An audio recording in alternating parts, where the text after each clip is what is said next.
వషట్కార, యజ్ఞంలో వషట్కారమైన నువ్వు చేసే నమస్కారం ఆయనే. ఈ వివరణలన్నీ ఎందుకు అంటే విశ్వం విష్ణు అంటే నీకు సరిపోదు, కృతయుగంలో సరిపోతుంది, కలియుగంలో సరిపోదు. అందుకే వ్యాసుడు 1700 శ్లోకాల భారతం రాశాడు.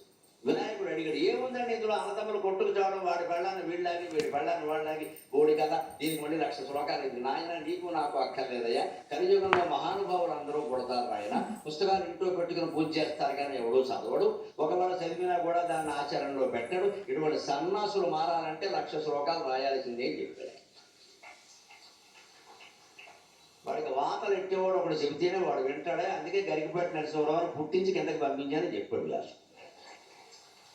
చొరకలు వేసేవాడు ఉంటే కానీ ఎవడో విండమ్మా, బాగా గడ్డలు దువ్వితే ఎవడో విండక. నాకు కూడా దువ్వేసి పక్కట అక్కడ నేను మొహమాటం లేకుండా ఒక్క మాట కదా, విచ్చుకున్న పువ్వు గుచ్చుకుంటూ, విచ్చుకున్న పువ్వు నీకు గుర్తుంటుందో లేదో చెప్పలేని మిత్రమా, గుచ్చుకున్న బాణం ఖచ్చితంగా గుర్తుంటుంది. అనుమానమే లేదు, ఇక్కడ అనుమానమే లేదు. నేను బాణాలు వేస్తా. నాకు అందుకే ప్రవచనంలో బిరుదిచ్చారు మా గురువు గారు బేతవోలు రామవరమ్మ గారు. ప్రవచన హంస పరమ ఏమిలా, ప్రవచన కిరీటి అన్నారు. కిరీటి అంటే అర్జునుడు, వాడి మన బాణాలు వేయడమే కాదు. నేను ప్రవచన బ్రహ్మని, ప్రవచన విష్ణు, ప్రవచన కిరీటిని బాగా వేస్తా, వాతలు వేస్తా. చురకలు వాతలు కావలసిన వాళ్ళే రండి, లేని వాళ్ళు ఇంట్లో విశ్రాంతి తీసుకో. నీ మనస్సు నేను మాట్లాడిన ప్రతి మాట నేను జీవితాంతం వెంటాడవలసిందే, వేటాడవలసిందే, నువ్వు మారి తేరవలసిందే, ఖచ్చితంగా అవలసిందే.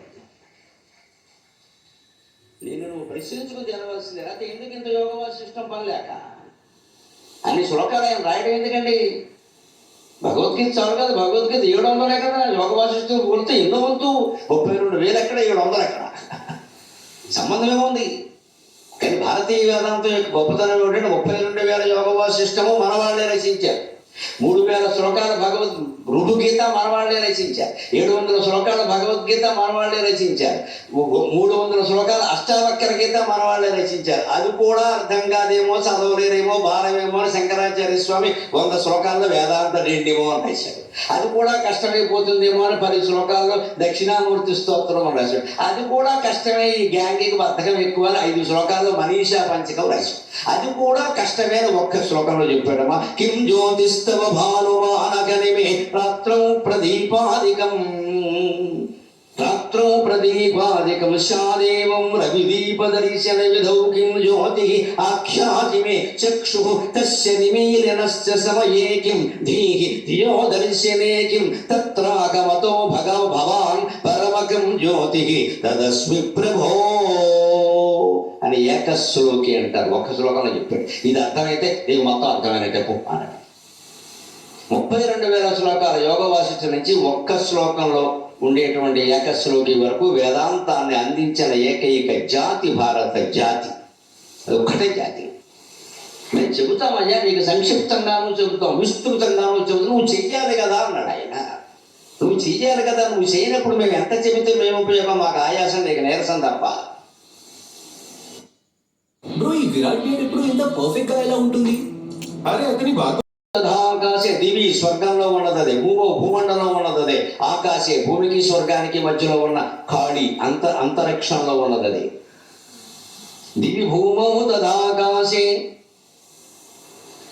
బహిరంతశ్చ మే స్థితః, నాలో కూడా బహిః నాకు బయట, అంతగా మే బహిః మే అంతగా నాకు బయట, నాకు లోపల కూడా ఉన్నదే. ఇక అది లేనిది ఎక్కడ? దాన్నే వేదంలో చెబుతారు, నీ లోపల నీ బయట కూడా ఉన్నదే. నా అంత ప్రజ్ఞం నా బహి ప్రజ్ఞం నోభయత ప్రజ్ఞం న ప్రజ్ఞం నా ప్రజ్ఞం నోభయత ప్రజ్ఞం న ప్రజ్ఞానగణం న ప్రజ్ఞం నా ప్రజ్ఞం అదృశ్యం అవ్యవహార్యం అగ్రాహ్యం అగ్రాహ్యం అచింత్యం అవ్యవసాయ అచింత్యం శాంతం శివం చతుర్థం మన్యంతే అద్వైతం చతుర్థం మన్యంతే స ఆత్మా సవిజ్ఞేయః అని చెప్పింది కదా. నాంత ప్రజ్ఞం న బహి ప్రజ్ఞం నోభయత ప్రజ్ఞం న ప్రజ్ఞానగణం న ప్రజ్ఞం నా ప్రజ్ఞం అదృశ్యం అవ్యవహార్యం అగ్రాహ్యం అవ్యపదేశ్యం అచింత్యం శాంతం శివం అద్వైతం చతుర్థం మన్యంతే స ఆత్మా సమచ విజ్ఞేయః.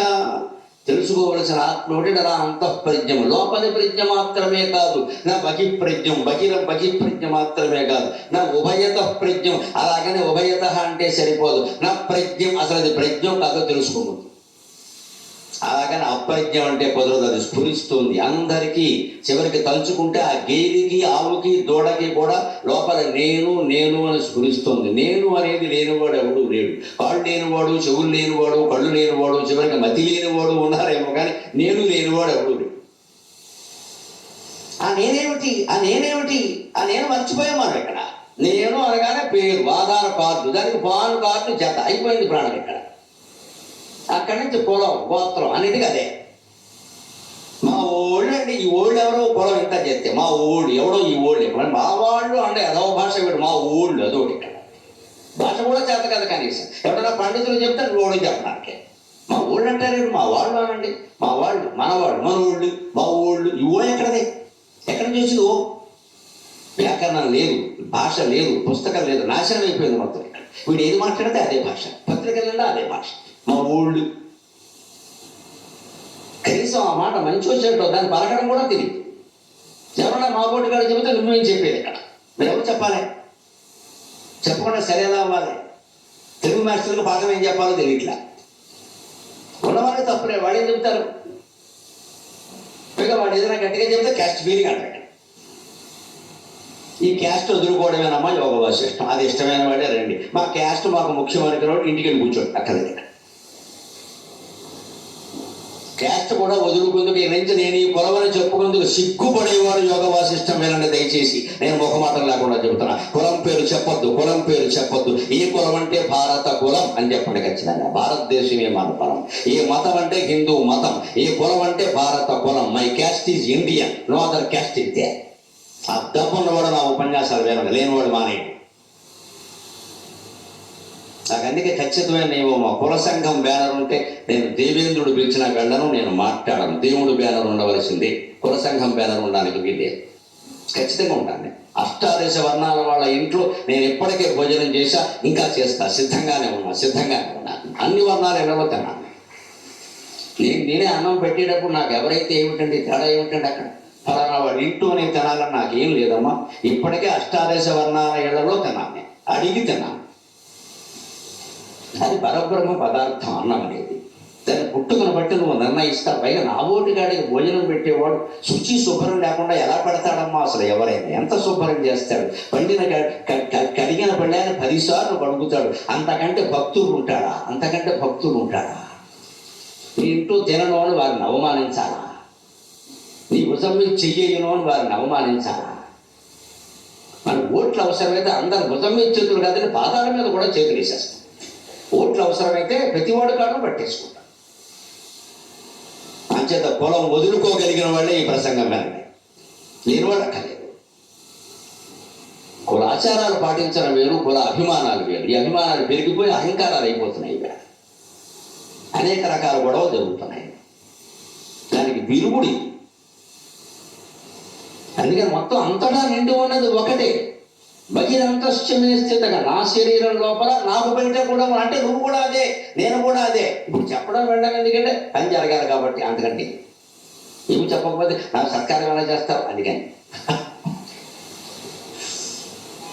పని చెప్పడం ఎందుకంటే చెప్పే గురువు ఒకడు ఉండాలి. అందుకే అద్వైతం అన్ని చోట్ల వర్తిస్తున్నా. అద్వైతం గురునాసగా భావాద్వైతం సదా కుర్యాత్ క్రియాద్వైతం న కించన. అద్వైతం త్రిషు వేగేషు నా అద్వైతం గురునాసక. అద్వైతం భావనలో ఉండాలి, క్రియలో ద్వైతమే ఉండాలమ్మా. తప్పదు. క్రియలో నువ్వు వేరు నేను వేరు అనేది లేకపోతే నేను అన్నం పెట్టను, నువ్వు తినలే. నువ్వు నేను ఒకటే అనుకో. నేను తింటున్నాను, నువ్వు తిన్నానని మా అమ్మ అనుకో, అంటే కుదురుతుందా? అలా అనుకుంటే అలాగా. వెనక కరోనా బాగా వ్యాపించిన రోజుల్లో నేను ఎక్కడో మాస్క్ పెట్టుకోవడం మర్చిపోయి వెళ్ళాను. ఏమంటే మీరు మాస్క్ మర్చిపోయారు అన్నాడు. మాస్క్ పెట్టుకున్నవాడు. అందుకని నేనన్నా నువ్వు పెట్టుకో, నేను మామ అనుకుంటానన్నా. మరి మన పూజల్లో చెప్తారు కదా మామ అనుకో అని. పురోహితులో చేసేస్తాడు, మన మామ అనుకోమంటాడు. నువ్వు మాస్క్ పెట్టుకోవయ్యా, నేను మామ అనుకుంటానన్నా. నవ్వుకున్నాడు ఆయన కూడా. కుదురుతుందా? నాకు రోగం రాకుండా ఉండాలంటే నేనే పెట్టుకోవాలి, ఆయన పెట్టుకుంటే మామ అనుకోవడం ఏంటండి? నీదేనా అంతే. నాకు బయట నాకు లోపల కూడా ఉన్నదే అన్నప్పుడు నేను అదే కదా. అది నీకు బయట నీకు నువ్వు అదే కదా. కానీ ఇక్కడ ఈ విభాగము ద్వైతము పనులు వ్యవహారం చేయడం ఎందుకంటే వ్యవహారం నడవాలి కదా. అందుకే ఆది మనస్సులో ఉంటే చాలు. ఈ పని నడవడం కోసం నేను యజమాని, నువ్వు నౌకరని, నేను తండ్రిని, నువ్వు కొడుకని, నేను తల్లిని, నువ్వు కూతురని, నేనేదో వియ్యపురాలని, నువ్వు అటువైపు వియ్యపురాలని, ఈ బంధాలన్నీ ఉన్నాయి తప్పితే నిజానికి ఆలోచిస్తే సమస్తం ఒక్కటే. అంతా ఒక్కటే అన్న భావన ఉంటే అత్తాకోడళ్ళ తగాదాలు ఉంటాయా? భార్యాభర్తల విభేదాలు ఉంటాయా? వీళ్ళ ముక్కు పచ్చలారని బిడ్డలు సరిపోయినట్టుగా పచ్చని పందిట్లో విడాకులు అయిపోతున్నాయండి. కర్మ వ్యాపించింది దేశం అంతటా. ఏడాది కూడా నిలబడడం లేదండి సంబంధాలు. కోట్లు ఖర్చు పెట్టి పెళ్లిళ్ళు చేస్తున్నారు, నిలబడడం లేదమ్మా. అహంకారం. ఆడదానికి అహంకారం, మగాడికి అహంకారమే.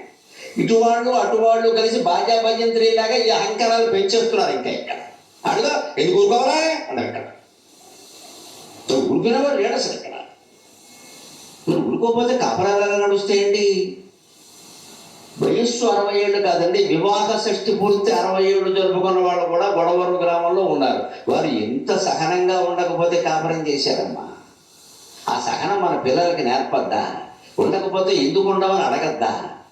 అటు తల్లిదండ్రులు ఇటు తల్లిదండ్రులు రెచ్చగొట్టేస్తున్నారు. మొత్తం తిప్పిపోతున్నాయి సంబంధాలు.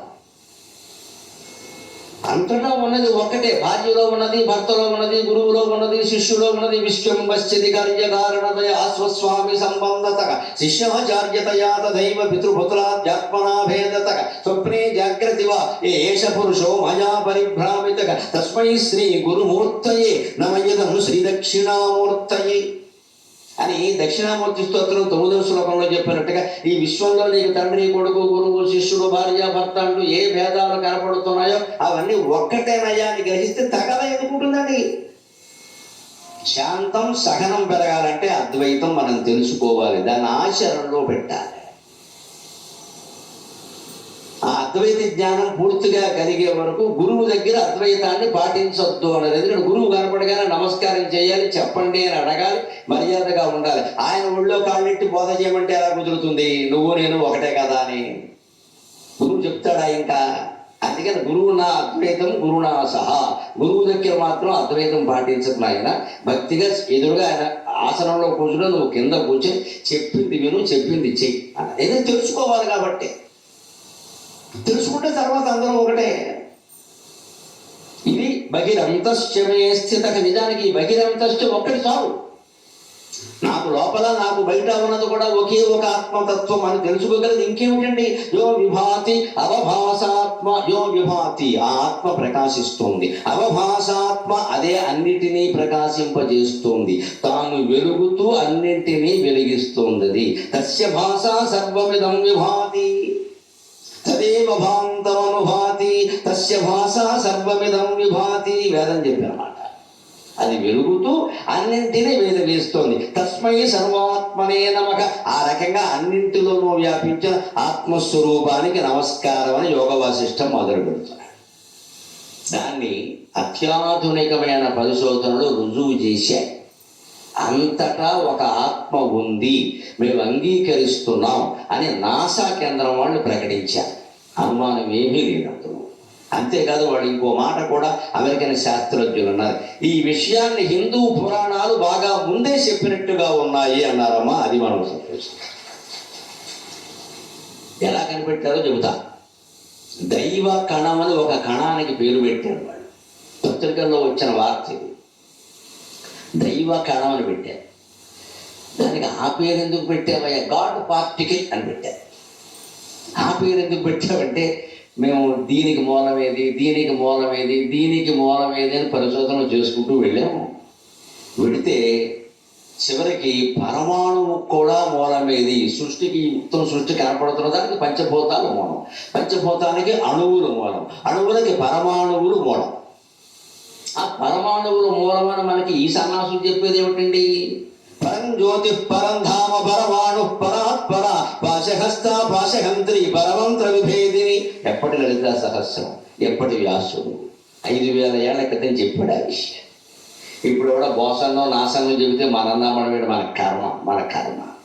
మనం వ్యాసుడిని పురాణాలను పెట్టుకెళ్ళి కట్టకట్టి లోపలెట్టి హారతులు ఇచ్చాం కానీ చదివితే కదా అసలు. దాని పుణ్యం కోసం చదివాం మన గ్రంథాలు, జ్ఞానం కోసం కదా.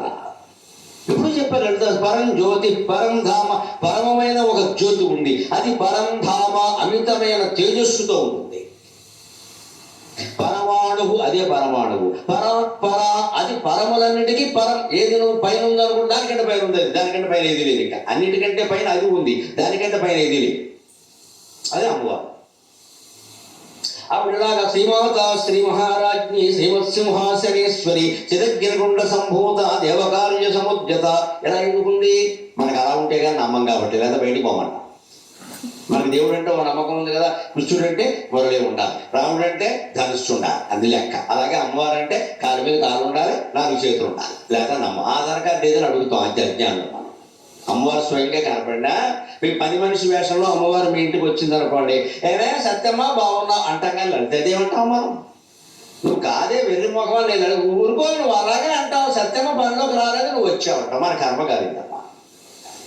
అమ్మవారు స్వయంగా సత్యమ్మ రూపంలో పని మనిషిగా మన దగ్గరికి వచ్చినా మనం నమ్మం. ఎందుకంటే ఆవిడ కర్మగారి సత్యమ్మ రూపంలో వచ్చింది ఆవిడ. మరి మనం చేసిన పుణ్యానికి ఆవిడ కైలాసంలో ఉండే సెట్టింగ్తో వచ్చేస్తుంది ఏంటి ఇక్కడ? అసలు అంత కాంతితో ఆవిడ వస్తే ఇల్లు కాలిపోతుంది. ఇల్లు కాలిపోతుంది, నువ్వు తట్టుకోలేవు ఇక్కడ. అందుకని ఆవిడ భగవంతుడు ఏం చేస్తాడు, మన ఎందుకు కరుణతో మన తల్లి రూపంలోనో తండ్రి రూపంలోనో ఏదో తెలిసిన వాళ్ళ రూపంలోనో ఒక్క రూపంలో వస్తాడు ఒకసారి. దాన్ని గుర్తించగలగాలి. కుక్కను కొట్టేస్తే ఎలాగా?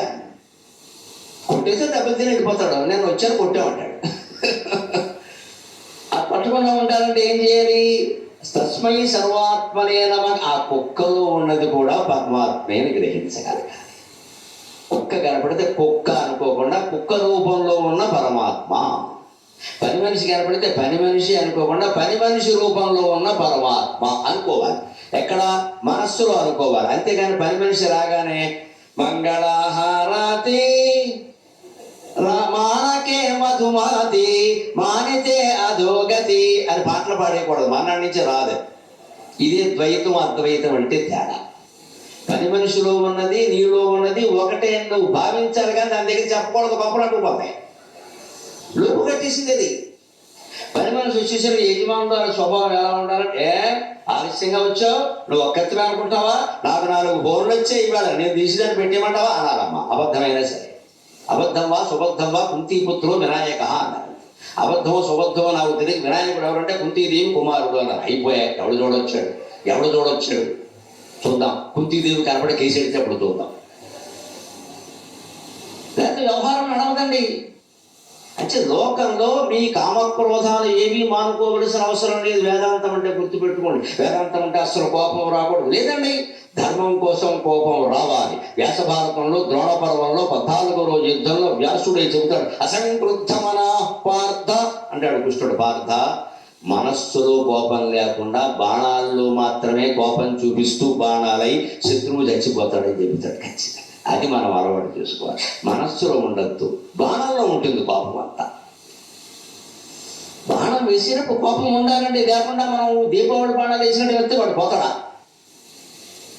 కానీ వాడు శత్రువు కాబట్టి, వాడు యుద్ధానికి వచ్చాడు కాబట్టి మనం బాణం వేస్తున్నాం. కానీ మనకి వాడి మీద ఏమీ కోపం లేదు అనే భావన మనస్సులో ఉండాలి. ఇది అద్వైతం. అద్వైతం ఆచరణలో సాధ్యం అవుతుందండి. ఎందుకు అవదు? అందరినీ పరమాత్మ స్వరూపంగా నిన్ను భావించమన్నారు, కానీ వాళ్ళ మొహాన్ని చెప్పమని చెప్పలేదు. చెప్తాడు పనిచేయరు. ప్రిన్సిపాలే, ప్యూనే. ప్యూన్ బాగా పనిచేసాడు అనుకోండి, ప్రిన్సిపాల్ గారు వాడిని పిలిచి ఓ 50 రూపాయలు చేతిలో పెట్టి, బాబాయ్ అప్పారావు బాగా పనిచేసేవా 50 ఉండని అంటే బాగుంటుంది. కానీ కాలేజీ రిజల్ట్ బాగా వచ్చింది అనుకోండి, అప్పారావు ప్రిన్సిపాల్ దగ్గరికి వచ్చి 50 రూపాయలు ప్రిన్సిపాల్ జేబులో పెట్టి, ప్రిన్సిపాల్ బాగా పనిచేసామంటే గోపాలు బాచిపోతుంది. ఇక్కడ ప్రిన్సిపాల్కి 50 రూపాయలు ఇస్తావు నువ్వు. అప్పారావు బాగా పనిచేస్తే ప్రిన్సిపాల్ 50 రూపాయలు ఇవ్వడం తప్పు కానప్పుడు, కాలేజీ రిజల్ట్ బాగా ఉంటే అప్పారావు వచ్చి 50 రూపాయలు ప్రిన్సిపాల్కి ఇవ్వడం తప్పేలా అవుతుందండి? తప్పే. వ్యవహారం దృష్ట్యా తప్పు. ఎవరు డబ్బులు ఇవ్వాలో వారే ఇవ్వాలి, ఎవరు పుచ్చుకోవాలో వారే పుచ్చుకోవాలి, ఎవరు నిలబడాలో వారు నిలబడే ఉండాలి, ఎవరు కూర్చుంటారో వారు కూర్చునే ఉండాలి. లోక మర్యాదలన్నీ పాటించవలసింది. మీరు సమానమే కదా. మీరు అంతా వచ్చి వేదిక మీద జరిగితే నేనేం చెప్పను. ఇక్కడ మీరు అక్కడే ఉండాలి, నేను ఇక్కడే ఉండాలి. కానీ మీలోనూ నాలోనూ కూడా ఉన్నది ఒక్కటే. ఏకమేవా అద్వితీయం బ్రహ్మానేక నానాస్తి కించన్ అనే భావం. ఇంతకీ ఈ శాస్త్రజ్ఞులు హిగ్గు బోసాన్ అనే ఒక ఆయన ఈ కణం గురించి పరమాణువులు ఉన్నాయి, పరమాణువుకు మూలమైన ఉన్నాయి, పరమాణువులో మళ్ళీ ఎలక్ట్రాన్లు, ప్రోటాన్లు, న్యూట్రాన్లు అన్నీ ఉన్నాయి కదా.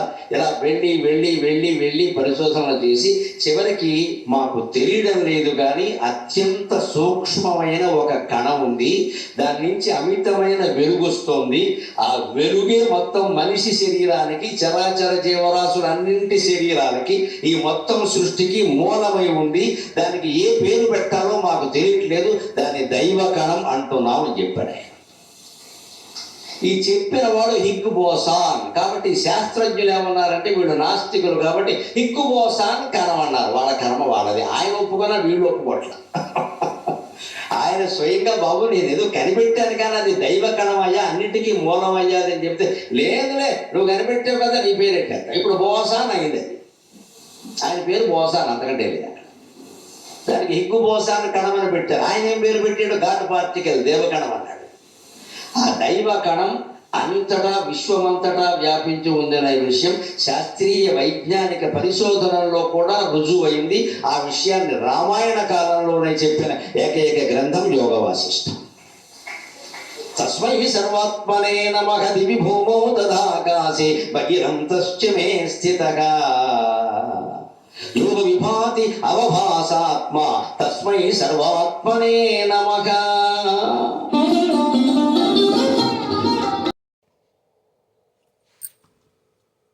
అనగా వేసి పారత్త అవసరమైతే.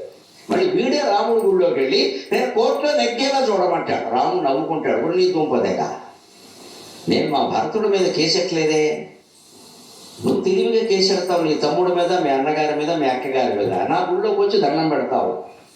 నేను మొక్కుకుంటా 100 కొబ్బరికాయలు నీ కాళ్ళ మీద కొడతా, కాళ్ళు పగిలిపోతాయి. నేను కోర్టులోకి వెళ్ళాలి. ఎవరి మీద? తమ్ముడి మీద. తమ్ముడి మీద ఎందుకు కేసెడతావయ్యా? ఎప్పుడు ఒక్కడు గుర్తుపెట్టుకోవాలి, మా ఇంట్లో వాళ్ళతో తగాదా వస్తే త్యాగం చెయ్యాలి.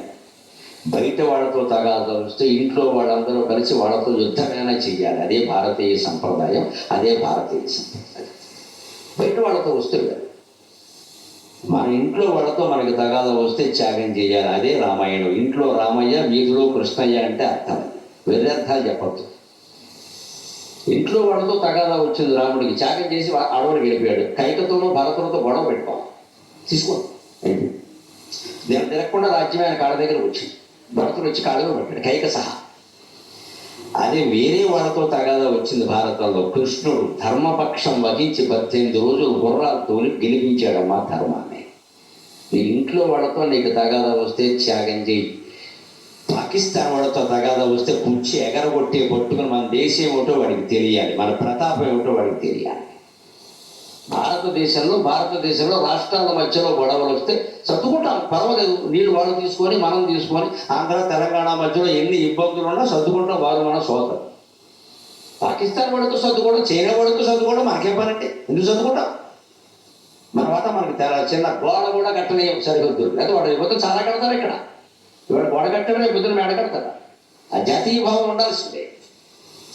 అందుకే బయట వీధిలో కృష్ణయ్య, వీధిలో వాళ్ళతో పోరాటం వస్తే కృష్ణుడు ధర్మపక్షాన్ని నిలబడి గుర్రాలతో లేడు.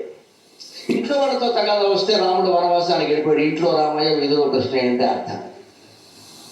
అటువంటి రాముడికి 13 ఏళ్ళు నిండాక అప్పటికే వేద శాస్త్ర పురాణ కథలన్నీ విన్నాడు.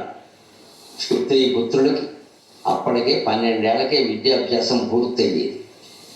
13 ఏళ్ళు ఆయనకి అప్పటికే వేదం నేర్చుకున్న కారణంగా ఏకమేవా ద్వితీయం బ్రహ్మ నేగనానాస్తి కించన.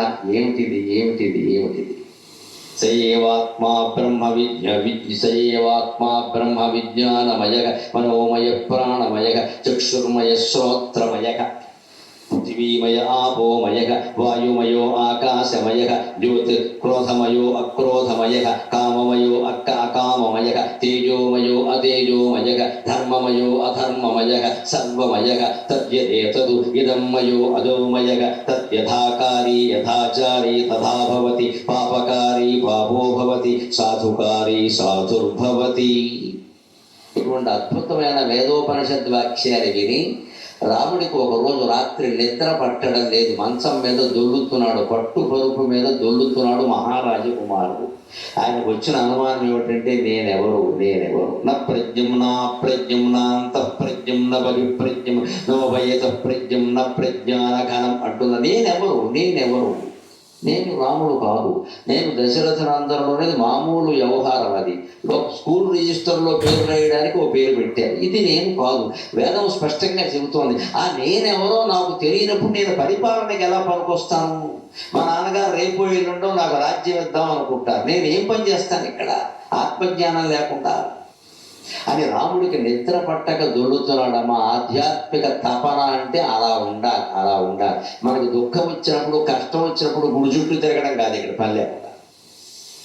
మరి కాస్త సుఖం వచ్చేసరికి దేవుణ్ణి వదిలేయడమే. ఇక్కడ ఆధ్యాత్మిక తపన ఉంటే సుఖ దుఃఖాలతో నిమిత్తం లేకుండా జీవి ప్రతిరోజు తాపత్రయం పడుతూనే ఉంటాడు. ఆ తపనకి ఆయనకి నిద్ర పట్టక అర్ధరాత్రి గుర్రం ఎక్కి వశిష్ఠ మహర్షి ఇంటికి వెళ్ళాడమ్మా. అది హిందూ మతానికి వేరే మతాలకి తేడా. అర్ధరాత్రి ఇంట్లో చెడిపోతారు వేరే మతాల్లో. వెళ్ళాడు హిందూ గురువు దగ్గరికి వెళతాడు ఖచ్చితంగా. ఎక్కడికి వెళ్ళాడు? బాధ్యత విడిచిపెట్టేవాడు హిందువు కాదు. కుటుంబ బాధ్యతలన్నీ చేయవలసిందే, మానడానికి వీల్లేదు. రాజకీయ బాధ్యత ఉన్నా చేయవలసిందే. ఎలా చేయాలో తెలుసుకోవడానికి అవసరమైన గురువుని సంప్రదించు. అందుకని వదిలేస్తారంటే ఎలాగా? అర్ధరాత్రి రాజ్యాన్ని వదిలేసి వెళ్ళిపోయేటువంటి ఇది అటువంటి వాళ్ళు కాదమ్మా హిందువులు. వెళ్ళవు. ఎంత తపన ఉన్న గురువు దగ్గరికి వెళ్ళాడు. వశిష్ఠ మహర్షి ఆశ్రమం ఎక్కడ ఉండేది తెలుసుకోవాలి. అయోధ్యలో లేదు. రాజుగారి మందిరం పక్కన లేదు. రాజుగారి మందిరం పక్కనే వశిష్ఠుడి మందిరం ఉంటే వశిష్ఠుడు భోగలాలోచన అవుతాడమ్మా. ఆయన అరణ్యంలోనే ఉన్నాడు. ఆయన పూరిపాకలోనే ఆయన ఉన్నాడు. అక్కడ దర్భగడ్డి మోపు సమితలు తప్పితే ఏమీ లేవు. ఆవు పేడ ఎండిపోయింది. ఆ ఎండిన పేడను దాన్ని చితగొట్టుకోవడానికి ఒక చిన్న రాతి మొక్క ఉంది అక్కడ. అది ఆ రోజుల్లో మహర్షులు ఏంటంటే ఉపనశకలమే తద్భేదకం గోమయానాం వటుభిరుపకృతానాం బర్హిషాంస్తు ఉపమేతతు అని ముద్రారాక్షస నాటకంలో విశాఖదత్తులు వర్ణిస్తాడు. చాణక్యుని గృహ. ఒక మహారాజ్యానికి మంత్రి అయిన వాడు ఇల్లు ఒక పూరిపాక. ఆయనకి సమిధలు ఎండబెట్టడానికి చోటు లేక ఇంటి చూరు మీద ఎండబెట్టాడు పైన. శరణమపి సమిత్భికి సుష్యమాణాభిరాభికి వినమిత పటలాంతం జీర్ణ కుడ్యం దదరిశ. గోడలన్నీ ఉప్పురిసిపోయి కూలిపోవడానికి సిద్ధంగా ఉన్నాయట. నా ఇల్లు బాగు చేయించమని రాజును అడగలేదు చాణక్యుడు. ఎందుకంటే ఆయన బ్రహ్మజ్ఞాని. అపూర్వమైన రాజనీతి పరిజ్ఞాన గ్రంథాన్ని, అర్థశాస్త్రాన్ని రచించిన చాణక్యుడు బ్రహ్మజ్ఞాని. కాబట్టి చంద్రగుప్తుని రాజు చేశాక పూర్వం ఏ మంత్రి ఉన్నాడో ఆ రాక్షసునే మంత్రిగా చేసి ఆయన అడవులు గడిపి తపస్సు చేసుకున్నాడు. నా దేశంలో మహర్షుల చరిత్ర అంతా అటువంటిదే. వారు ఏమీ ఆశించారు. అటువంటి వాడు వశిష్ఠుడు. అందుకని దూరంగా ఉన్నాడు. ఈ అర్ధరాత్రి 1 గంటకి రాముడు గుర్రం వేసుకుని వశిష్ఠుని ఆశ్రమానికి వెళ్ళాడు. తలుపు కొట్టాడు. తపన గురువు అలా అర్ధరాత్రి లేపకూడదు. కానీ ఆయన ఉండలేకపోతున్నాడు. గుబులు తలుపు కొట్టాడు. వెంట తలుపు కొడితే ఏమంటామా? కార్యం లేదు కదా ఆ కారణంలో. మరి అందులో చూసి గాజు మొక్క కూడా ఏం లేదు. మరి హోటల్స్లో పెడతారు చిన్న గాజు, బయట వాడు ఎవడో తెలుసుకోవచ్చు. అటువంటి ఏం లేవు అక్కడ.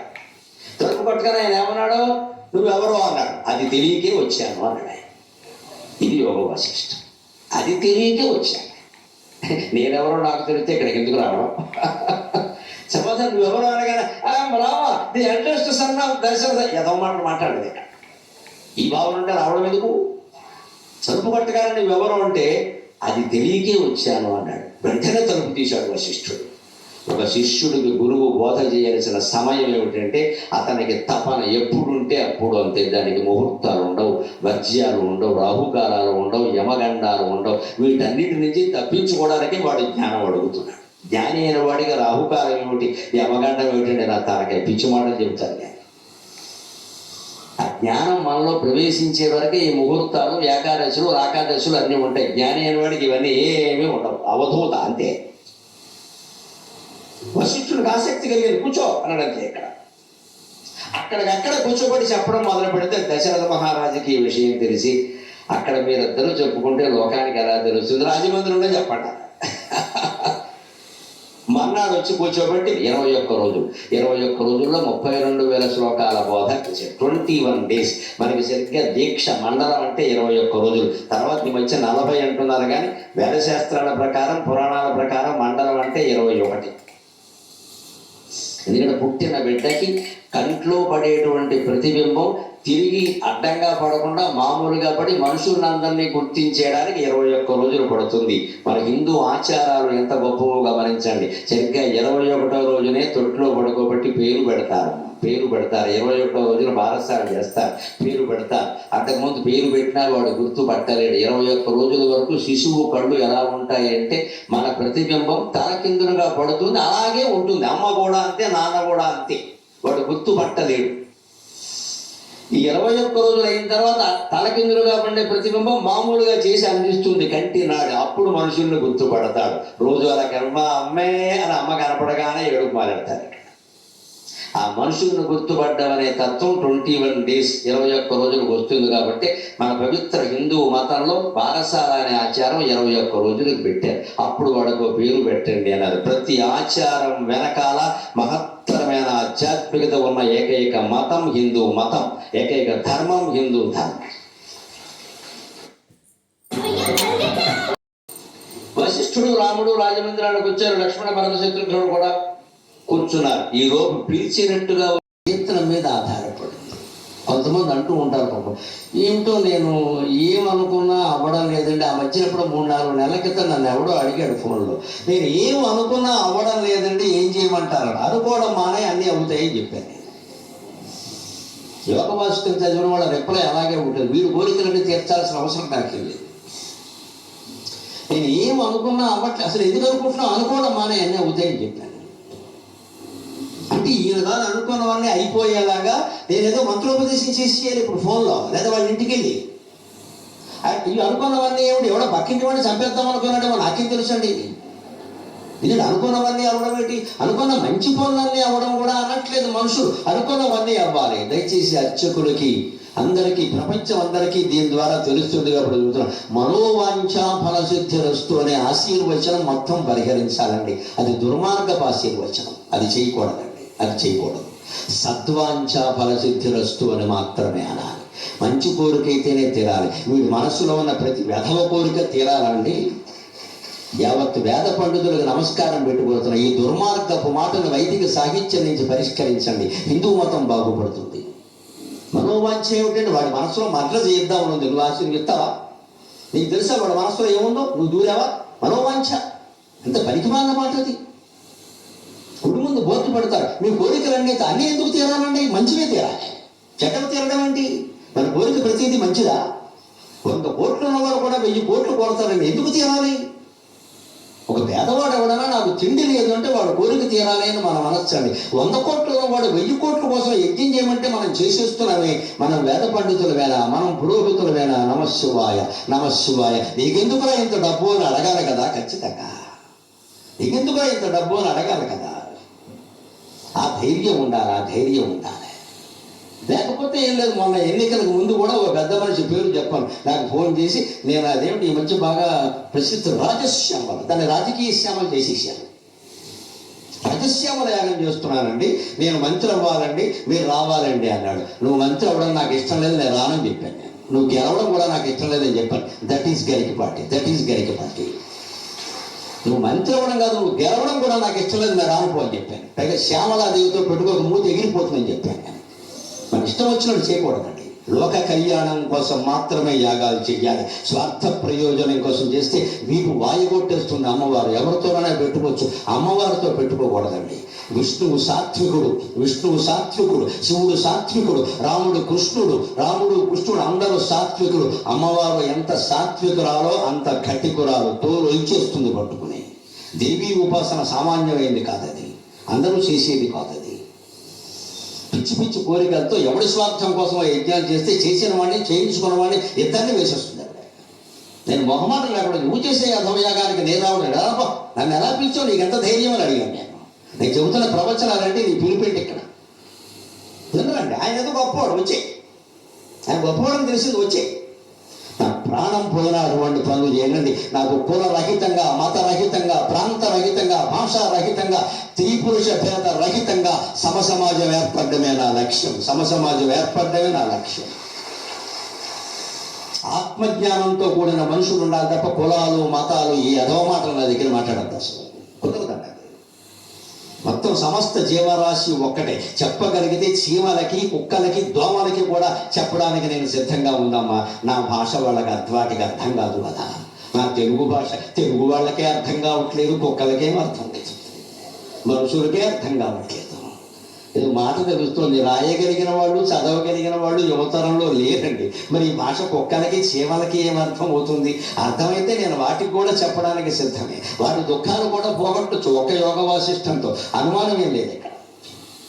అంచేతను మనం ఎప్పుడు గుణాలు పెంచుకుంటే గుణాలే పెరుగుతాయి. అవి దోషాలు ఉన్న దోషాలను కూడా నాశనం చేస్తాయి. దోషాలు పెంచుకుంటే దోషాలే పెరుగుతాయి, అవి ఉన్న గుణాలను కూడా నాశనం చేస్తాయి. దీనికి ఇద్దరు భారతం నుంచే ఉదాహరణ ఉన్నారు. ఇద్దరు కౌరవ సైన్యంలో వాళ్ళే. ఒకడు యుయుత్సుడు. దుర్యోధనుడు తమ్ముళ్ళు 99 మంది ఉన్నారు కదా, వాడితో కలిపి 100. వాళ్ళు కాకుండా ధృతరాష్ట్రుడికి వేరే స్త్రీ ఎందో కొడుకు పుట్టాడు. మన వాడికి కళ్ళు లేవు కానీ ధృతరాష్ట్రుడికి మిగిలిన వాటికి ఇబ్బంది ఏం లేదు. అన్ని విషయాల్లో చాలా సమర్థుడు. ఈ 100 మంది సరిపోలా ఈ సన్నాసిగా 101 వాడిని పుట్టించాడు ఇక్కడ. పైగా వీడు ఎంత కాముకుడు అంటే గాంధారితో పాటు ఆవిడ చెల్లెళ్ళని 10 మందిని వీడే చేసుకున్నాడు. ఈ వీడు ఎప్పుడు పుట్టాడో తెలుసా? విచిత్రం. భారతం చెబితే మనిషి కనీసం భార్య మీద ప్రేమతో 1 ఏడాది ఈ కోరికను వాయిదా వేసుకోలేడా? అంత దుర్మార్గుడు ధృతరాష్ట్రుడు. గాంధారి కడుపుతో ఉండగా ఆవిడ భోగానికి పనికిరాదు కాబట్టి ఇంకో స్త్రీని పెట్టుకున్నాడండి వీడు, కేవలం భోగం కోసం. ఆవిడకు పుట్టాడు యుయుత్సుడు. ఇది వీళ్ళ వైభవాలు. మరి గాంధారి అలాగే చావాలా? ఆవిడ కడుపుతో ఉంది కదా, ఆవిడకి సేవ చేస్తూ ఉండొచ్చు కదా. ఈ లోపల ప్రకృతి పడిపోవాలా? అది ధృతరాష్ట్రుడు. అప్పుడు పుట్టాడు. కానీ అలాంటి పుట్టికైనా వాడు అలాంటి వాడు కాదండి. 100 మంది వేరు, వాడు వేరు. వాడు చిన్నప్పటి నుంచి పాండవుల్ని, కౌరవుల్ని గమనిస్తున్నాడు. వీడితో కలిపి 101 కానీ గమనిస్తున్నాడు. ఈ దుర్యోధనుడు దుర్బుద్ధులు కూడా గమనించాడు. ద్రౌపదీ వస్త్రాపహరణం సహా అనేక సందర్భాల్లో వాడు పాండవుల తరఫున మాట్లాడాడు, కౌరవులను సమర్థించాలి. ముఖ్యంగా ఒక తీవ్రమైన చర్య తీసుకున్నాడు. దుర్యోధనుడు కాదు, ధర్మరాజు ఆశ్చర్యపోయాడు. దానికి యుద్ధం ప్రారంభమవుతుంటే సేనయోరభయోర మధ్య రథం స్థాపయమేచ్యుత అని అటు 11 లక్షల సైన్యం, ఇటు 7 లక్షల సైన్యం సిద్ధంగా ఉంటే ఈ మధ్యలో ధర్మరాజు ఉన్నట్టుండి రథం దిగాడు. భగవద్గీత అయిపోయాక రథం దిగాడు. పాండవులందరూ ఆశ్చర్యపోతున్నారు. ఏమిటి ఈయన ఉన్నట్టుండి రథం దిగాడు? దిగి ఉన్నవాడు ఊరుకోని పోనీ ఏదో లఘుశంకకి పక్కకి వెడితే అది వేరే విషయం. అది కౌరవుల దగ్గరికి వెడుతున్నాడు. ఇదేమిటిది? ఇప్పుడు యుద్ధం మొదలవుతుంటే అక్కడికి వెడుతున్నాడు. వెళ్ళి దుర్యోధనుడు ఏమైనా కాళ్ళు పెట్టేసుకుంటాడా? భీష్ముడు కాళ్ళకి పడతాడేమో, యుద్ధం వద్దంటాడేమో, నేను దొరికిపోయాను అంటాడేమో, ఏమైనా అంటాడు. ఈయన అహింస అహింస అంటాడు కదా. మరి అని కంగారు పడిపోతున్నారు అందరూ. భీముడు, అర్జునుడు, నకులుడు, సహదేవుడు అందరూ వాళ్ళ మనస్సులో అనుకుంటే కృష్ణుడు ఒక్కడే యోగీశ్వర కృష్ణగా. కంగారు పడకండి, ధర్మరాజు మీకు అర్థం కాలేదు, మీకు అర్థం కాలేదు. ఆయన మనం అవమానపడే పని చెయ్యడు. మీరు వదిలేయండి చూడండి అన్నాడు. ఆయన వెళ్ళి భీష్ముడి దగ్గరికి అక్కడ మధ్యలో ఉండి ప్రకటించారు. ఏమిటో తెలుసా? నేను స్పష్టంగా ప్రకటిస్తున్నాను, నాకెవరి పట్ల ద్వేషం లేదు, ప్రేమ లేదు. నాది ధర్మం అని భావించిన వాళ్ళు కౌరవ సైన్యంలో ఉంటే ఇటు రావచ్చు, నేను స్వాగతం పలుకుతున్నాను. నాది అధర్మం అని భావించిన వాళ్ళు పాండవ సైన్యంలో ఉంటే అటు వెళ్ళిపోవచ్చు, నేను నమస్కారం పెడుతున్నాను అన్నాడు. అది ధర్మరాజు. యమధర్మరాజు యొక్క ఆశీర్వచనం సామాన్యుడు ఎలా పడతాడండి? వెంటనే ఒక 50,000 మంది సైన్యంతో కౌరవ సైన్యం నుంచి వచ్చి పాండవుల్లో చేరిన వాడు యుయుత్సుడు. ఎంత తీవ్ర చర్య! దుర్యోధనుడు నరికేస్తాడని తెలియదు. అయినా సరే మా అన్నయ్య ధర్మరాజు ధర్మాత్ముడు, వీడు అన్నయ్యే, ఆయన అన్నయ్యే, ఎవరు మంచివాళ్ళు? నాకు మంచితనం కావాలి. ఈ పుట్టుక దేనికి ఇక్కడ? చీచి పృష్ఠాగత బాంధవం నిజమా అని కాళహస్తి శతకంలో దూర్చడానంటే నేనెందుకు వీడితో ఉండాలి ఇక్కడ? వాడు నేను ఒక తండ్రికి పుట్టాం, దవసాంత తీసవతల పారాయి, ఏది ధర్మమో అది ముఖ్యం, నాకు విభీషణుడి అంశ అని వెంటనే పాండవ పక్షంలో చేరాడమ్మా. ఇది యోగ వాసిష్టం. గుణా వృద్ధే వర్ధంతే గుణా దోష జయప్రదాహ. నువ్వు వృద్ధి చేసుకుంటే నువ్వు ఈ పుట్టుకలో తేడా ఉన్నా సరే నువ్వు చాలా మంచివాడి అవుతావు. తల్లిదండ్రులను దూషించాల్సిన పని లేదు.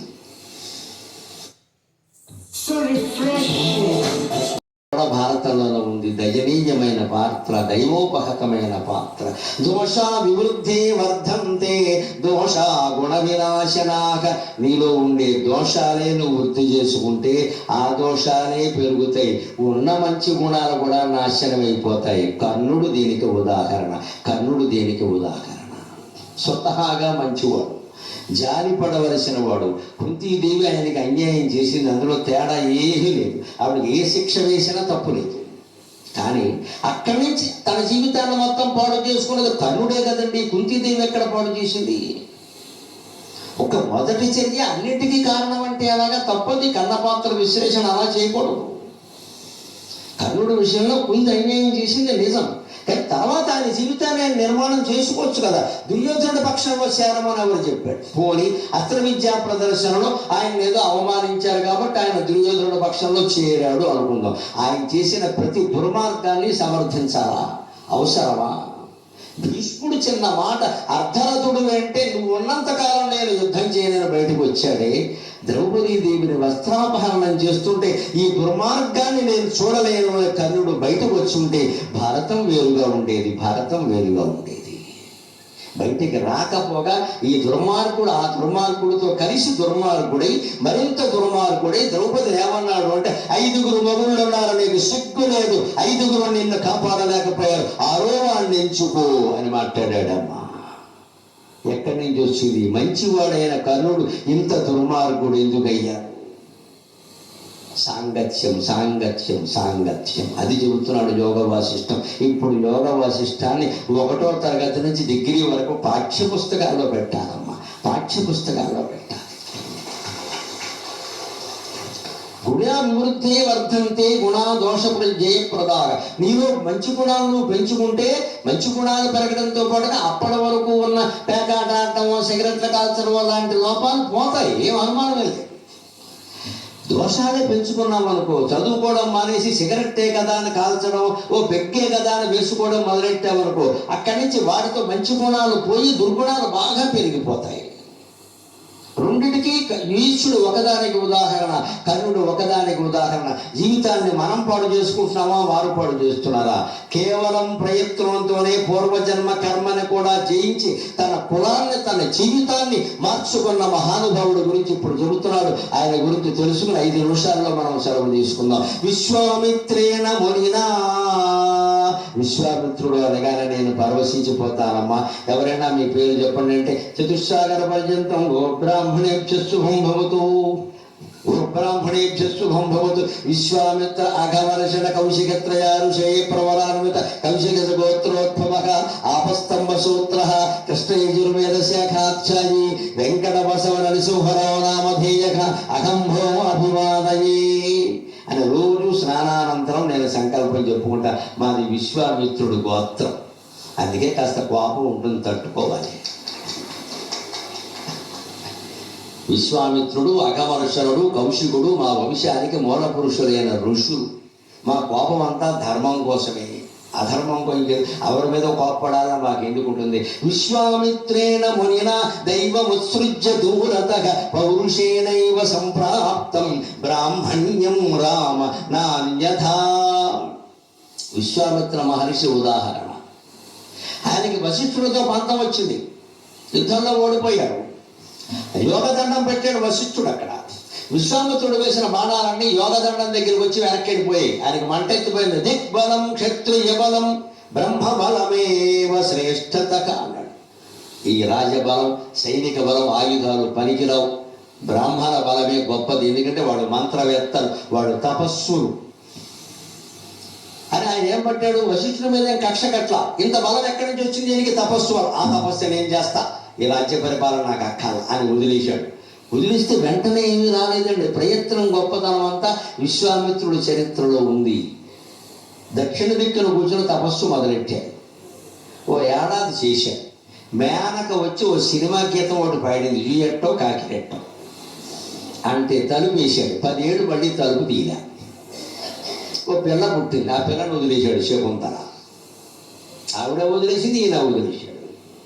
ఏమనుకున్నాడు? వెంటనే మనలాగే వద్దంటే మొదలెట్టాడు. మరి శనివారం దుర్ముహూర్తం కూడా మొదలెట్టాడు, అవదేంటి? ఇలాంటి సెంటిమెంటే వచ్చింది వాడికి కూడా. దక్షిణం వైపున మొదలెట్టాను తపస్సు, తూర్పు వైపున మొదలెట్టాలి అనుకున్నాను. దక్షిణము తూర్పు సమస్య కాదు, నీ దిక్కుమాలిన బుద్ధి సమస్య.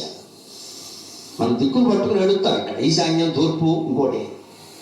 సూర్యోదయాన్ని బట్టి ఈ దిక్కులు నిర్ణయం అయ్యాయి. ఎంతగా భూమి గుండ్రంగా ఉండి విపరీతమైన వేగంతో సూర్యుడు చుట్టూ తిరుగుతుంటే నన్ను మన్నింతులు కాక దిక్కులే ఉంటండి మన అజ్ఞానం. కానీ మన అజ్ఞానం ఏదో ఓ చోట సూర్యోదయం కనపడగానే తూర్పు అని మనమే పేరెట్టాం ఇక్కడ. దాన్ని యోగ వాసిష్టంలో ఖండిస్తాను. నువ్వు అనుకుంటున్నావు దిక్కులని, దిక్కులు ఏం లేవు, నీ దిక్కుమాలినతనం ఒకటే ఉందని. అంత పట్టించుకోవాల్సిన విషయం కాదు అది. దిక్కును తిట్టాడు, దిక్కును ఎందుకు తిట్టుకోవడం? నువ్వు బుద్ధిని తిట్టుకోవచ్చు, తిట్టుకోవడం ఎవడు ఇక్కడ? నాట్లో వేసాము, పంట పండలేదంటే బ్రాహ్మణ ముహూర్తం పెట్టారు అంటే ముహూర్తం వల్లే పంట పాడైపోయిందే, ముహూర్తం వల్లే పెళ్ళిళ్ళు జరుగుతాయా? అవగాహన వల్ల దాంపత్యాలు నిలబడతాయమ్మా, ముహూర్తాల వల్ల పెళ్ళిళ్ళు నిలబడవు. శాస్త్రం తెలిసిన వ్యక్తిగా చెబుతున్న పురోహితుల జట్టకంటే ముహూర్తం ఎందుకు పెడతారంటే దాంపత్యం కలకాలం నిలబడడానికి కాదు, దాని ఓవర్ యాక్షన్ అంటారు. పెళ్లి 3 గంటలు సక్రమంగా జరగడానికి ముహూర్తం అది, అంతవరకే వాళ్ళ బాధ్యత. నువ్వు మొత్తం నిలబడడానికి ఈ ముహూర్తం ఎలా పనికొస్తే నువ్వు నిలబెట్టుకుంటే నిలబడుతుంది, లేకపోతే లేదు. ఇక్కడ గట్టి ముహూర్తం దేనికంటే వీడికి మధ్యలో విరోచనాలు బట్టి పీట నుంచి లేచిపోకుండా ఉండాలి, అది ముహూర్తం. ముహూర్తం అంటే 48 నిమిషాలు. ఏం చెప్తారు ఇక్కడ? 2:48, 2 గడియలు, 48 మినిట్స్లోనే మీకు అన్ని జరుగుతుంది. ముహూర్తం 9:57 కంటే 9:57కి జీలకర్ర పెట్టిస్తారు, మీరు చూడండి. ఆ తర్వాత 48 నిమిషాల్లోగా తాళి కట్టడం, తలంబరాలు అయిపోవాలి. అవి కొట్టేస్తారు, చూసుకోండి మీరు. అది 48 మినిట్స్. అది చూసుకుంటారు వాళ్ళు గడియారం అక్కడ, అది ముహూర్తం. ఎందుకంటే తలంబరాలు, తాళిగట్టడం ప్రక్రియ రావడం. అందుకే వీళ్ళందరూ జీవితాంతం కాపురాలు చేయడానికి వాళ్ళకి సంబంధం లేదమ్మా. అక్కడ ఆ బ్రాహ్మణుడు కూడా ఉన్నాడో పాపం, ఏమైనా ఇంట్లో ఏమైనా గొడవలు ఉన్నాయో మనకేం తెలుసు? ఆయన ముహూర్తం ఎలా ఉందో అలా అనకూడదు. వాళ్ళు పెట్టేది ముహూర్తం దగ్గర పెళ్లి సక్రమంగా జరగడానికి అంతే. అందుకని తేడా తెలుసుకోవాలి ఖచ్చితంగా. ఇది దక్షిణ దిక్కును అన్నాడు, పోనీ తర్వాత ఏం చేయాడు తెలుసా? పశ్చిమ దిక్కుకి వెళ్ళాడు. సరిగ్గా రౌండ్ కదా మరి, క్లాక్ వైజ్. అక్కడ తపస్సు మారంటే అక్కడికి త్రిశంకుడు అనే రాజుగారు వచ్చాడు. ఆయన వచ్చి, నాకు ఈ శరీరంతో స్వర్గానికి వెళ్ళాలి, ఇది విచిత్రమైన కోరిక. దేనికి? ఇది గోమె కొట్టక. ఈ శరీరంతో స్వర్గానికి వెళ్ళి ప్రతి వెధవ కోరికను మనం తీర్చాలంటే వాడు రాజు అయితే, నాయకుడు అయితే మనకే వెధవ ఈ కోరిక పనికిరాదని చెప్పాలి. పంచాయతీ సర్పంచ్ కూడా నెగ్గలేని వాడు నాకు ప్రధానమంత్రి అవ్వాలంటే వాడి కోసం యజ్ఞం చేసేది నేను ఎక్కడ ఎలా అవుతాడు? పంచాయతీ సర్పంచ్ కూడా కాదు, రాజ్యాంగానికి లెక్క ఉంది, మనం చేసేస్తాం అంతే ఇక్కడ. అందుకని విశ్వామిత్రుడు ముందు నేను చేయనన్నాడు. ఆయన బుద్ధి మంచిదే. ఏమిటది? శరీరంతో స్వర్గం నేనే వెళ్ళలేదు, నువ్వెలా పెడతావు? కుదరదన్నాడు. అప్పుడు ఏమన్నాడు? వశిష్ఠుల వారిని అడిగితే కాదన్నారండి, మరి మీ దగ్గరికి వచ్చానండి, మీ ఇష్టం అంతే. ఆయన తెలుగుదేశం పార్టీ, ఈయన కాంగ్రెస్ పార్టీ. ఇది రాజకీయం. రాజకీయం ఇప్పుడు రాదు, అప్పటి నుంచి ఉంది ఇది. వశిష్ఠుడు వారిని అడిగితే కాదన్నానండి, మీ దగ్గరకు వచ్చా. వశిష్ఠుడు కాదన్నాడా? నేను చేస్తుందా? ఎందుకని ఇది రజోగుణం అంటారు. మేనకను అనుభవించడం కోసం 10 ఏళ్ళు తపస్సు మానేయడం ఉందే కామవాంఛ, తమోగుణం. తమోగుణానికి లోనయ్యాడు, తపస్సు పోయింది. ఇప్పుడు రజోగుణం పోటీ పడుతున్నాడు వశిష్ఠుడితో. వశిష్ఠుడు అంతటి వాడే కాడన్నప్పుడు నేను ఎలా చేస్తానయ్యా అని చెప్పాలి. లేదు, ఆయనతో నాకెందుకయ్యా పోలిక, నన్ను వదిలేయనా? లేదు, ఆయన కూడా కాదన్నాడు, నేను చేస్తుందా? చచ్చి చెడి నానా యాతనలో పడి 10 ఏళ్ళు తపస్సు చేసి ఈ గొప్ప తపస్సును ఎందుకు ఉపయోగించాడంటే వీడు స్వర్గానికి పంపడానికి. వాడిని స్వర్గానికి పంపితే వీడికి వచ్చేది ఏమిటండి? ఇది పిచ్చి. పంపాడు, పైకి పంపాడు. పంపేకి ఏమైంది? వీడికి రావడానికి అర్హత లేదని దేవేంద్రుడు అక్కడ ఉండి ఒక తన్ను దానేడు. వాడు ఎంతకంటే తపస్సు చేశాడు. వీడు కిందకు వచ్చాడు. అప్పటి నుంచి విశ్వామిత్రుడు చెడ్డడ్డం పెట్టాడు. అంటే యోగదండం రాకు, కిందకి రాకన్నాడు. అప్పుడు పైకి వెళ్ళలేక కిందికి వెళ్ళలేక మధ్యలో ఉన్నాడు. అందుకే త్రిశంకు స్వర్గం అన్నారు. ఎప్పుడైనా ఏ పార్టీకి మెజారిటీ రాకపోతే త్రిశంకు శాసనసభ అంటారు.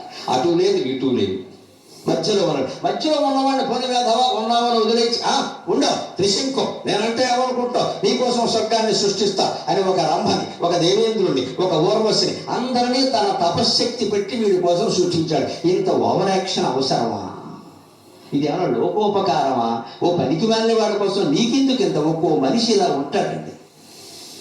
ఇంత చేశాడు. అయినా చివరికి బ్రహ్మాది దేవతలంతా దిగొచ్చి, మహర్షి నువ్వు చేస్తున్నది పిచ్చి పని. అప్పుడు ఇంకా మామూలుగా ఉండలేదుట. వంకాయలు ఆయన సృష్టిస్తే మెట్ట వంకాయ నీటి ఆయన సృష్టిస్తే నీటి వంకాయ ఈయన సృష్టించాట. చిలకడ దుంపలు ఆయన సృష్టిస్తే బంగాళదుంపలు ఈయన సృష్టించాట. ఇప్పటికీ మాకు బ్రాహ్మణుల తద్దినాల్లో విశ్వామిత్ర సృష్టి వాడదు, బ్రహ్మ సృష్టి వాడతా. బంగాళదుంపలు మీకు తద్దినాల్లో కనపడవు. వంకాయ కూర ఎంత ఇష్టమైనా తద్దినాల్లో కనపడదు. గోంగూర పచ్చడి ఎంత ఇష్టమైనా తద్దినాల్లో కనపడదు. ఎందుకంటే అది విశ్వామిత్ర సృష్టి. మనలో అనమాట ఒక రహస్యం చెబుతా, ఇది పురాణ కథ. విశ్వామిత్ర సృష్టి అనే పేరున్న పదార్థాలన్నీ మీరు చూడండి, అవి విదేశాల నుంచి వచ్చిన విత్తనాలు. వంకాయ మంది కాదు, టమోటా మంది కాదు, బంగాళాదుంపలు మనవి కావు. దాని పేరే బంగాళాదుంప. అది ఆంధ్రాదుంప కాదండి, అది బెంగాల్ నుంచి వచ్చింది. పరదేశాల నుంచి పరరాష్ట్రాల నుంచి వచ్చాయి. అవి తింటే మనకు అరగవు, అందుకని తినేవాళ్ళు కాదు పూర్వం. ఇప్పుడు అందరూ తింటున్నారు, కానీ పితృదేవతలకు పెట్టకండి, ఎందుకంటే వాళ్ళు పూర్వం ఆహారం తిని వెళ్ళిపోయారు కదా. వాళ్ళకి ఇది అరగదు అని చెప్పడం కోసం విదేశీ సృష్టి వద్దు అంటే బాగుండదని విశ్వామిత్ర సృష్టి అన్నారు. అంతేగాని విశ్వామిత్రుడు వంకాయలు టమోటాలు సృష్టించాల్సిన పని ఏమి లేదు ఇక్కడ. ఇది కథ మారిన విధానం. ఇలా చేశాడు. ఇది రజోగుణం. అప్పటికైనా శాంతించాలి కదా. సత్వగుణం కూడా అడ్డమే తపస్సుకి. సన్యాసులకి అతి దయ అతి జాలి పనికి రాదు. మన జపతపాలకి మన మౌన దీక్షలకి అడ్డంగా ఎవరైనా ఏదైనా కోరిక కొడితే మేము రాము, మేము చెయ్యము అని చెప్పాలి. బాగుండదు, వారింత చందా ఇచ్చారు, వీరింత సేవ చేశారు, బాగుండదని వారింట్లో పెళ్లికెళ్ళి ఈ సన్యాసి 3 రోజులు అక్కడ ఉంటే ఈయన కూడా పెళ్లి చేసుకోవాలని అనిపిస్తుంది. ఆ బాజా భజంత్రీలు పెళ్లి కూతురు అన్నీ చూశాక ఏమిటో అనవసరంగా కాషాయం కట్టేశాం అని అనిపిస్తుంది. అనిపించకుండా ఉండాలంటే సన్యాసులు పెళ్ళిళ్ళకి వెళ్ళకూడదు. అశుభం అని కాదు, శుభం అని కాదు, మన మనస్సులు మారిపోతాయి. నాకు ఎక్కడైనా నిజం మాట్లాడమే అలవాటు, పెద్దలు నన్ను మన్నింతురు కాక. వెళ్ళకూడదు. సన్యాసులు మనం పిలవకూడదు పెళ్లికి. అసలు పెళ్ళైన వాళ్ళనే పిలవాలి. సన్యాసుల్ని పిలవడం ఏంటి? పిలవకూడదు. వాళ్ళ ఆశ్రమం వేరు, వాళ్ళ వ్యవహారం వేరు. బ్రహ్మచర్యం పాటించి సన్యాసిగా ఉన్నవాడిని పెళ్లికి పిలిస్తే మొత్తం ఈ మాత మోగి మాత చూశాక వాడికి లేనిపోయిన కోరికలు పుట్టడం ఎందుకు వచ్చిన గొడవ ఇది? ఇదే సత్వగుణం కూడా దెబ్బతీస్తుంది. జాలి దయ ఉంటాయి, అది దెబ్బతీసింది. 3వది దిక్కు మార్చాడు, ఉత్తరానికి వెళ్ళాడు, అక్కడ తపస్సు చేశాడు. అక్కడ ఏమైంది? సునశ్శేపుడు అనే ఒక బ్రాహ్మణ కుమారుణ్ణి ఒక రాజు యజ్ఞంలో బలి వేయడానికి సిద్ధపడ్డాడు. దాని కథ అంతా వేరే ఉంది. Enjoy this monsoon in the cheery comfort of your home. Monsoon Sales Storm is all at